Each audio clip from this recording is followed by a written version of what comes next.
The 2010 horror/thriller film I Saw the Devil follows Secret Service agent Soo Hyun's search for the killer of his fiancée, Joo Yun, which is the first step in his prolonged revenge against her killer, Kyung Chul. Through this cat and mouse plot, where the mouse happens to be a serial killer, I will explore the moral permissibility of revenge. To do so, I will first address the justifications used for punishment, then I'll see which justifications are pertinent to the film, and finally, I will explore Soo Hyun's revenge through three popular ethical theories: utilitarianism, Kantian ethics, and virtue ethics. The varieties of punishment and how they are justified are often split into the following four categories by philosophers: retribution, rehabilitation, deterrence, or the protection of others by removing offenders from the public.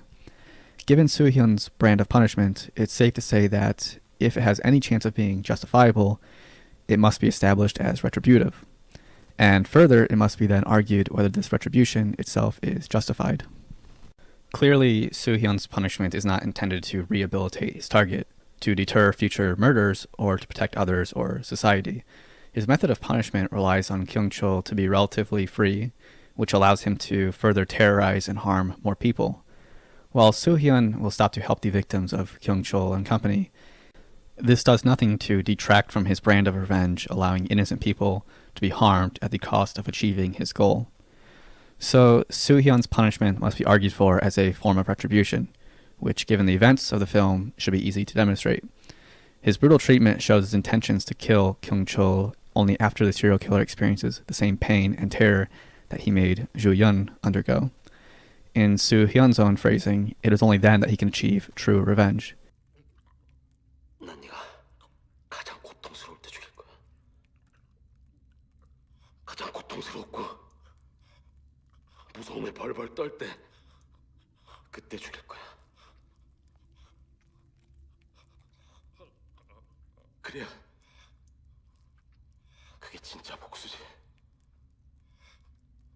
진짜 완전한 복수.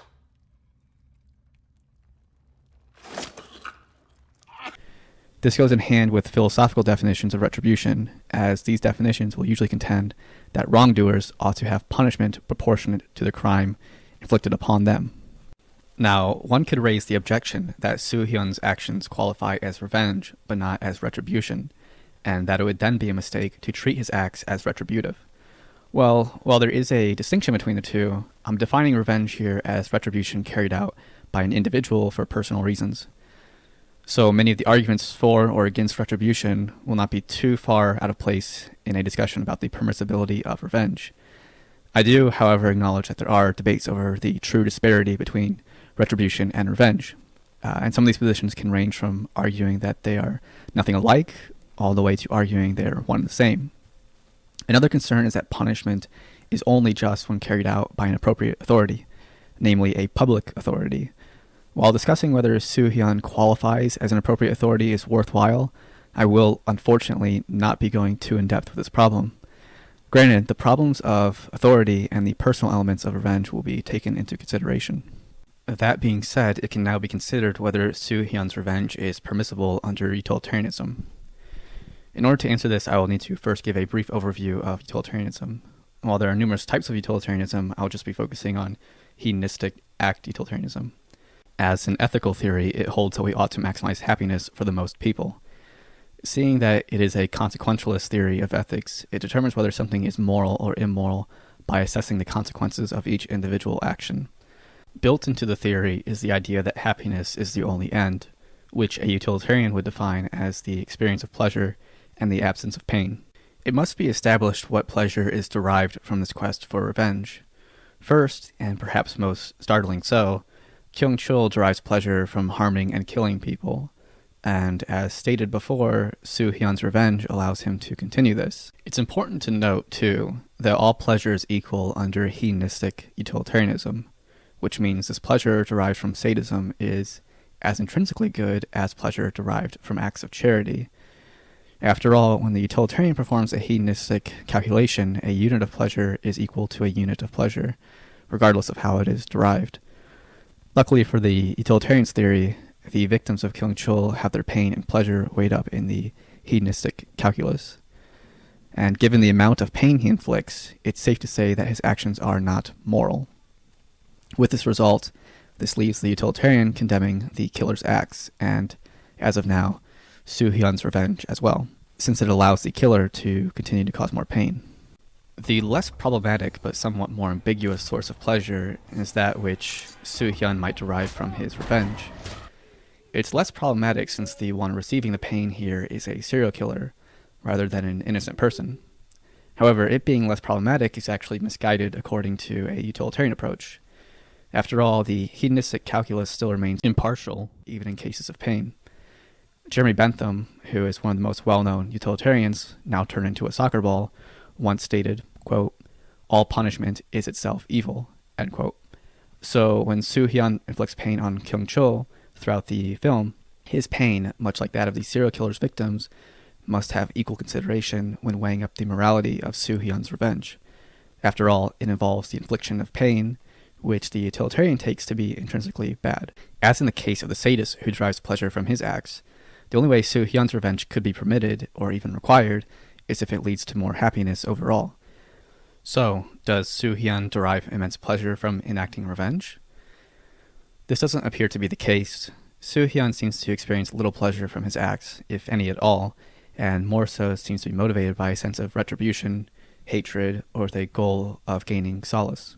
But even if it can be established that Soo-hyun derives a significant amount of pleasure from his revenge, his actions would still not be permitted. The utilitarian would object to his revenge primarily because of the suffering he promotes by allowing a serial killer to roam relatively free.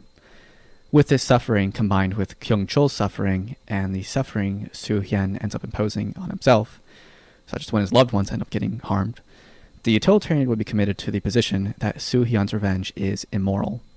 Next we have deontology, which can be described as rule-based ethics, but to be exact, I'll be focusing on Kantian ethics and whether Soo-hyun's revenge could be permitted under this ethical theory. To do so, I'll go over some Kantian views of retribution before testing whether Soo-hyun's revenge could pass a key principle of Kantian ethics, the categorical imperative. In a passage from Immanuel Kant's The Metaphysical Elements of Justice, Kant states, quote, "Any undeserved evil that you inflict on someone else among people is one that you do to yourself. If you vilify him, you vilify yourself. If you steal from him, you steal from yourself. If you kill him, you kill yourself." End quote. Kant's notion of retribution has many parallels to Soo-hyun's revenge.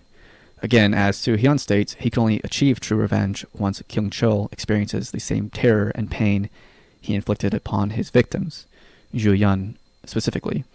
Furthermore, when we look at Soo-hyun's actions outside of his quest for revenge, we see him taking an extreme Kantian approach to retribution as well.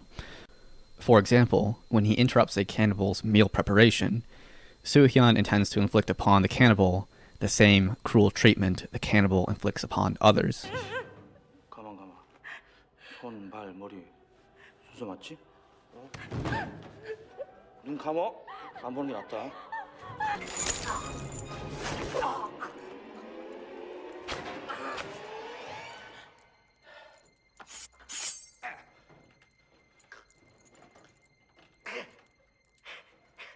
손, 발, 머리 순서 맞지?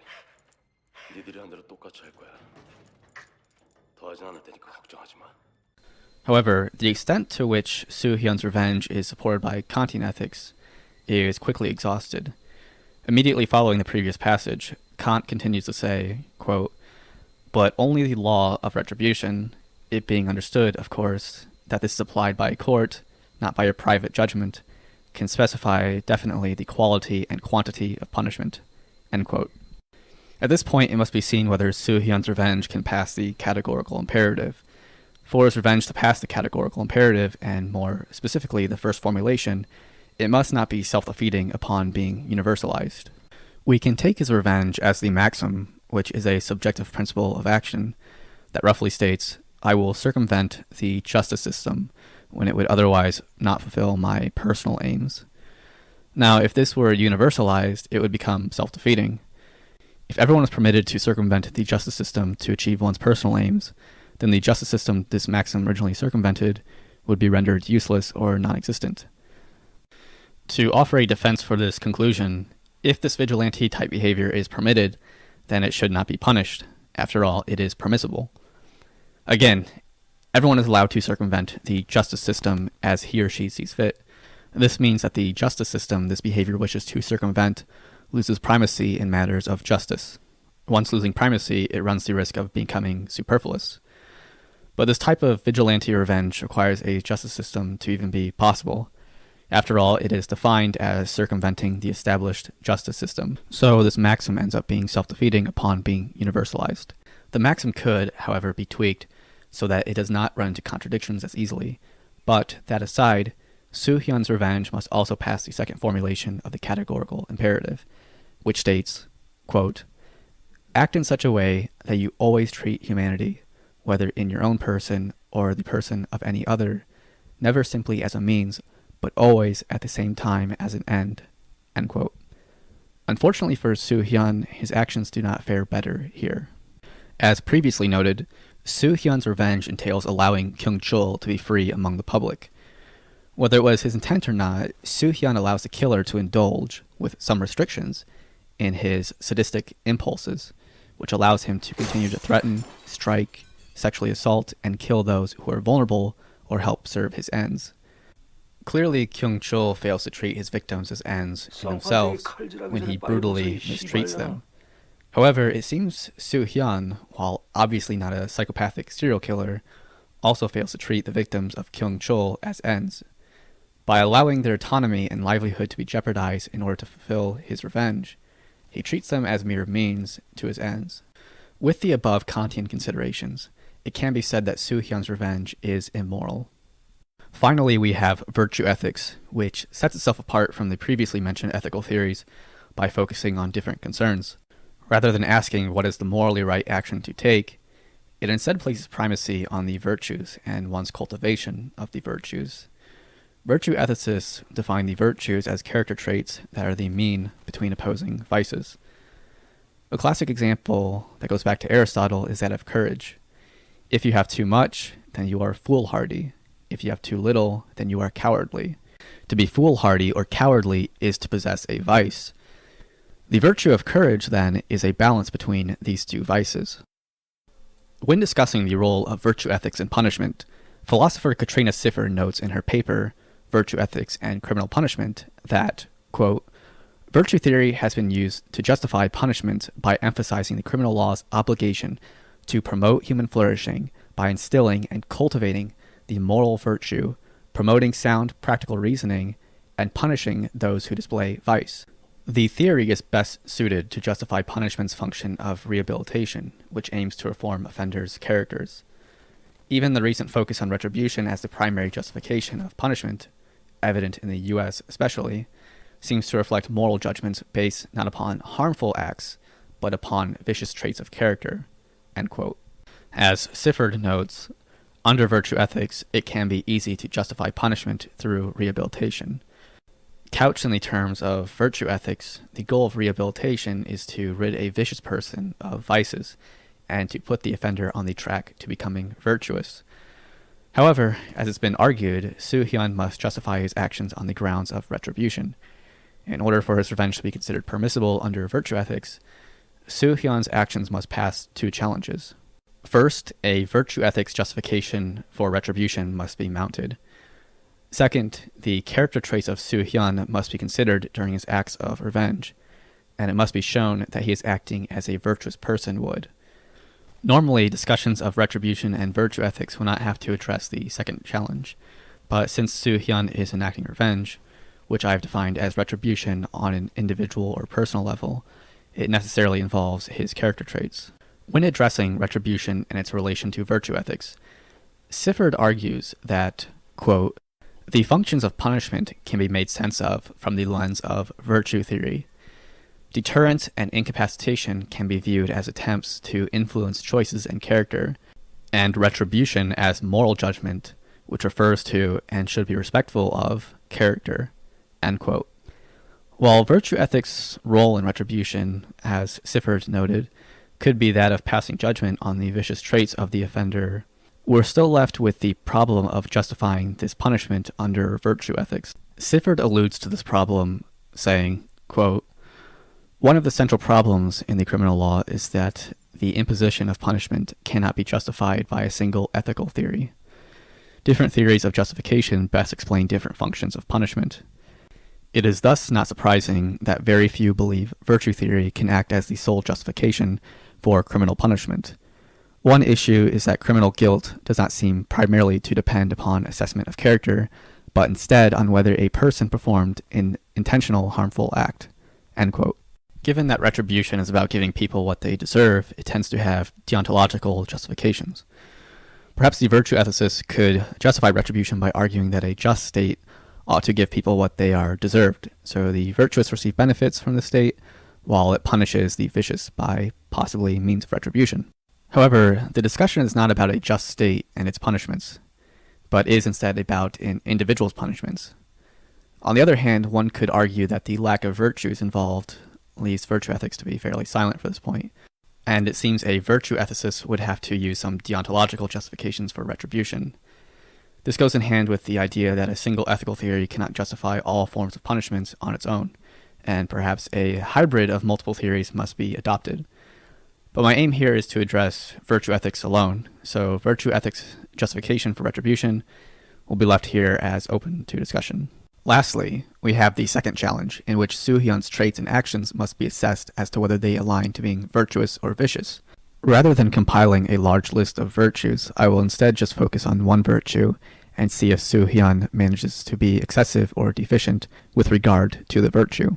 So does Soo-hyun display the virtue of temperance during his lengthy revenge? By temperance, I'm referring to Soo-hyun's ability to control himself and to show self-restraint.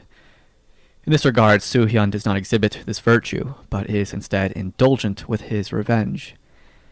An example of this would include Soo-hyun turning down his fiancé's family's request for him to stop his revenge. 그만뒀으면 좋겠어. 저기 아버님.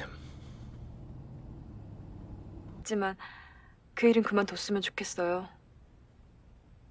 이런다고 언니가 살아 돌아오는 것도 아니잖아요.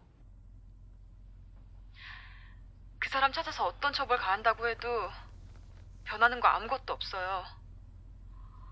복은 영화에서나 하는 거지. 쟤한테 해줄 말이 없어. And another example would be Soo-hyun's treatment of the cannibal in the hospital. 네 여자 그렇게 나쁘진 않았을 거야. 응? 그 새끼는 나랑 달리 고통을 주기 전 즐거움을 먼저 주는. 그 웃긴가 보지?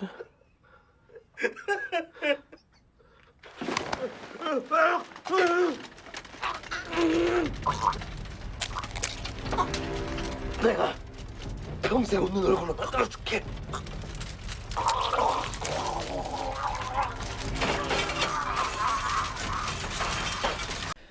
No doubt the cannibal is a horrible person who said a horrible thing, but the punishment Soo-hyun inflicts upon him in this scene seems rather disproportionate to the cannibal's horrible remarks, which would also make it out of step with Soo-hyun's notions of retribution or revenge. To recap, none of the three ethical theories I have covered support Soo-hyun's actions.